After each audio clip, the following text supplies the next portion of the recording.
որոշ գնահատականներով այսօր Նիկոլ Փաշինյանի դեմ խորհրդարանում անվստահության գործընթաց սկսելուն դեմ է մեկ Նիկոլ Փաշինյանը, մեկ էլ դուք։ Այսինքն ձեզ ներկայացվում է գործող իշխանության թիկունքը պահելու ուղիղ մեղադրանք։ Ինչու եք դեմ իմպիչմենթին։ Իսկ դուք վստահ եք, որ Նիկոլ Փաշինյանը դեմ է։ Ես ուզում եմ վստահ։ Այդպես են ներկայանում։ Ո՞վ է ներկայանում։ Որտեղ Նիկոլ Փաշինյանը ակնհայտ զորոյի ձգտող հավանականություն իմպիչմենթի բերելու է նրան, որ Նիկոլ Փաշինյանը 6 ամիս որը նման գործընթաց ունենալու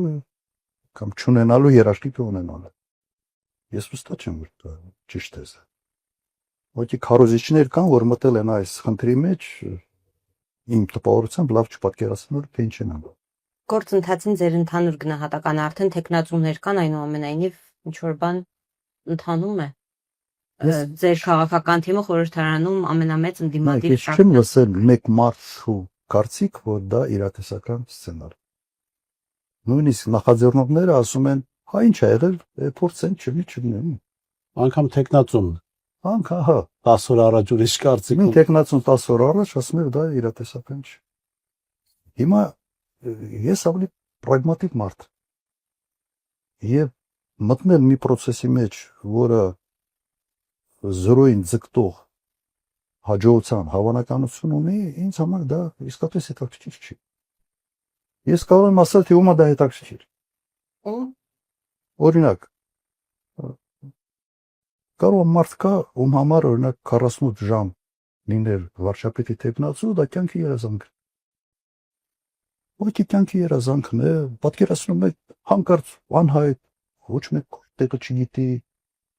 ու դու քննարկումների կենտրոնում ես հայտնում, հարցազրույցներ ես տալիս, ես տաղավարներ են հրավիրում, on-line քո հետ միանում են, դու կարծիք ես ասում, դու դառնում ես ինչ որ մի այդ պայի համար մի կենտրոնական դեմք։ Եթե մարդու համար այդ 48 ժամը ուշադրության կենտրոնում լինելը կրկնեմ կյանքի երազանք է, բայց դա չի նշանակում, որ մենք պետք է բան անենք, ֆոն դառնանք կամ դեկորացիա դառնանք այդ երազանքը իրականացնելու համար ինչ որ մարդկանց։ Այդ դրա համար։ Իդեպ բառներ չի օգտագործում, խոսք գնում է վստահության քույի մասին։ Ասում են փողոց պիտի հավաքեն, բոլորն են, չէ՞ դա ասում։ Փողոցի ճնշման ճանապարհով հարցը լուծը։ Եթե դու այնպեսի փողոց ես հավաքել եւ ճնշումդ այնպեսի ուժգին է, որ կարող է 20 հոգի sense հրաժարվել, այն հրաժարական է պահանջում։ Անորն է քրեարկուզը։ Վարչապետը հրաժարական է տալիս, հարցը լուծում ես, իսկ դրա համար պետք է նախահեղափոխական իրավիճակ փոխություն։ Այս փողոցի կոնտրոլը իշխանությունը պետք է կոչվի։ Իսկ սա նշանակում է հրաժարական կամ հեղափոխություն։